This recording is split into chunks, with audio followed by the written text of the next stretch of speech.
வணக்கம். நம்ம சேனலுக்கு தொடர்ந்து ஆதரவளித்துக் கொண்டிருக்கும் நல்ல உள்ளங்களுக்கு நன்றி. தொடர்ந்து ஆதரவு கொடுங்க.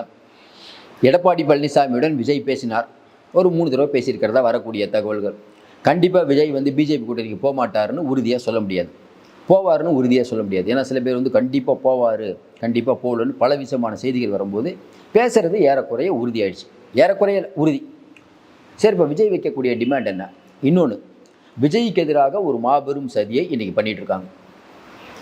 கொஞ்ச நாளைக்கு இல்லை, தொடர்ந்து அவர் எங்கே போனாலும் வரக்கூடிய கூட்டம், அது மேலேருந்தெல்லாம் குதிக்கிறாங்க. இதை வைத்து பார்க்கும்போது பாதுகாப்புத்துறை அதிகாரிகளே அவங்கள கண்ட்ரோல் பண்ண முடியல. இந்த ஒரு கூட்டத்தை வைத்துக்கொண்டு வரக்கூடிய நாட்களில் அவர் பாத யாத்திரையோ வேறு எது பண்ணாலும் அது திமுகவுக்கு வசதியாக போயிடும். ஏற்கனவே அவங்க பண்ணவங்க தாங்க, சொல்லுவாங்களா சொல்ல மாட்டாங்களா? இன்னொன்று, எப்பயுமே நம்ம சொல்கிற மாதிரி ஒரு ஆர்ப்பாட்டம், அந்த அந்த ஓடுறது ஒடியாடுறது, இதெல்லாம் பெரும்பாலான நடுநிலை மக்கள் விரும்ப மாட்டாங்க. இப்போ இளைஞர்கள் வேணால் அது ரீல்ஸ் போடலாம், தளபதி பாருங்கள் சூப்பராக பண்ணிட்டார், கூட்டத்தை பாருங்கன்னு சொல்லலாம். ஆனால் ஓரளவுக்கு அனுபவம் மிக்கவர்கள் இதெல்லாம் தப்புங்க. ஏன்னா பாருங்கள், அவங்களுக்கும் சிக்கல். மேலேருந்து கீழே விழுந்து அடிக்கடி பட்டுச்சுன்னா அவங்க அம்மா அப்பா எப்படி யோசிப்பாங்க? என்னங்க விஜய் வராரு, போய் இப்படிலாம் பண்ணுறாங்களே. அப்புறம் வண்டியை ஓட்டுறதாகட்டும், வண்டியிலேருந்து கீழே விழுந்தா ஏதாவது ஒன்று ஆச்சுன்னா விஜய்க்கு கெட்ட பேர் தானே. ஒன்று மரத்துலேருந்து மேலே விஜய் மேலேயே விழுந்துட்டா, திடீர்னு பார்த்தா விஜய் மேலே ஒரு பாலபிஷேகம் பண்ணுறாரு, அது போலீஸ் மேலே விழுது. காவல்துறையினரை ரொம்ப பாராட்டணும். ஏன்னா காவல்துறையினர் எப்படி கட்டுப்படுத்துவாங்க? காவல்துறையினருக்கும் சிக்கல்.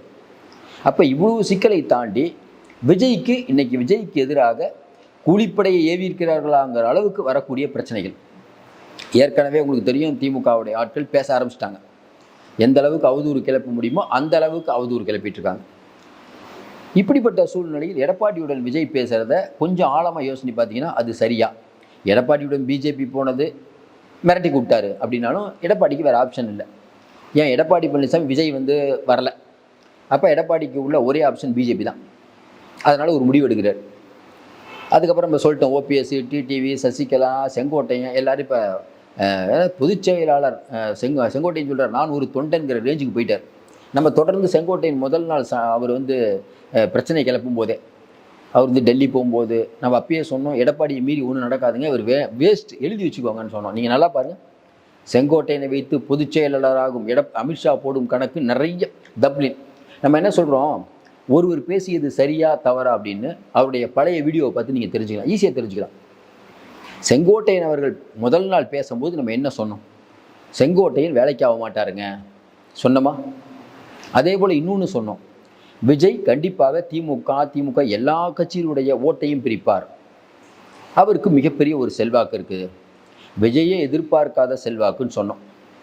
இப்போ விஜயுடைய கடைசி என்ன ஏன் எடப்பாடிகிட்ட பேசுகிறார்?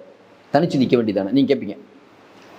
விஜயகாந்த் தனிச்சு நின்றார், அவர் ஒருத்தர் தான் போனார் சட்டசபைக்கு. அதற்கு பிறகு விஜயகாந்த் ஜெயலலிதாமாவோட கூட்டணி வச்சு 29 தொகுதி, 41 29 எதிர்கட்சியாக இருக்க வேண்டிய விஜயகாந்த் கொஞ்சம் உணர்ச்சிப்பட்டு ஜெயலலிதாவை எதிர்த்து பேசினார். அது சரியா தவறாங்கிறத தாண்டி பெரும்பான்மையான மக்கள்கிட்ட கேளுங்களேன், அந்த அம்மாட்ட கொஞ்சம் அனுசரித்து போயிருக்கலாங்க. ஏன்? காரியம் பெருசா வீரியம் பெருசா? அப்போ தான் கூட்டணி வச்சு வரீங்க, உடனே சண்டை போடக்கூடாது, தான் கட்சியை வலுப்படுத்தணும். கரெக்டுங்களா? அதாவது தன்னுடைய பலம் என்ன, தன்னுடைய எம்எல்ஏக்கள் எப்படி பிஹேவ் பண்ணுவாங்க அப்படின்னு தெரியாத ஒருவர் அரசியல் இருக்க முடியாது. எடுத்தன் கவுத்தன் பண்ணுறது அரசியலுக்கு ஒத்தே வராது. ஏதோ ஒன்று பேசுறது. இப்போ சீமான் அவர்களுடைய பல பேச்சுகள் பாராட்டப்படுறதா இருந்தாலும், ஜெயிச்சா பாடையில் போகணும், இந்த மாதிரிலாம் பேச்சு பொதுமக்கள்கிட்ட பெருசாக அட்ராக்ட் ஆகாது. என்னங்க இந்த மாதிரிலாம் பேசுகிறாரு, பார்த்தீங்களா ராஜீவ்காந்தியை நாங்கள் தான் அப்படின்லாம் பேசினார்ல, பொதுமக்கள் ரசிச்சாங்கன்னு நினைக்கிறீங்க? சார் என்னை அடித்தாலும் நான் திருப்பி அடிக்க மாட்டேன் சார், மக்களுக்காக நான் பொறுத்துக்கிறேன் அப்படின்னு சொல்லுவவர்கள் தான் மக்கள் ஏற்றுக்கொள்வார்கள், காந்தியை தான் ஏற்றுக்கொள்வார்கள், கோட் சேவை அல்ல. அப்போ விஜய்க்கு இருக்கக்கூடிய முக்கிய பிரச்சனை என்ன வேணால் நடக்கட்டும் சார், வர தேர்தலில் திமுக ஜெயிச்சா விஜய் 5 வருஷம் என்ன பண்ணுவார்? படத்துக்கும் போக முடியாது, கட்சியை எந்த அளவுக்கு உடைக்க முடியுமோ உடைச்சி அவர் சார். இப்போவே மாநாட்டுக்கெல்லாம் எவ்வளோ பிரச்சனை, ரோட் ஷோ போனால் பிரச்சனை. அப்போ என்ன ஆகும்? அப்போ விஜய் ஒரு முடிவு பண்ணணும். அதிமுக பிஜேபி கூட்டணி வந்தாலும் பிரச்சனை. ஏன் அதிமுக பிஜேபி கூட்டணி வந்தால் மேலே சென்ட்ரல், இங்கே எடப்பாடி, விஜயை வளர விடுவாங்களா? அப்போ விஜய்க்கு இருக்கக்கூடிய ஒரே ஆப்ஷன், நம்ம அடுத்த 5 வருஷம் சர்வேகள் பண்ணணுமா வேணாமா?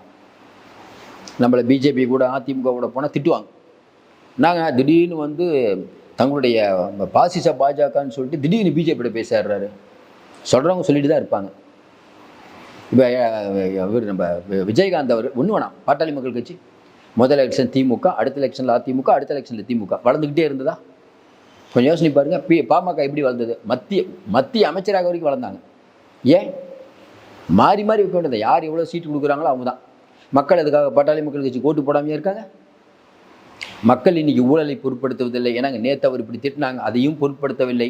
இப்போ நம்ம என்ன பேசிகிட்டு இருக்கோம்? எடப்பாடிக்கு வேறு ஆப்ஷன் என்னங்க? என்னங்க 10 நாளைக்கு முன்னாடி பிஜேபி திட்டினாரு, இப்போ கூட்டணி போயிட்டார். வேற என்னங்க திமுக போல?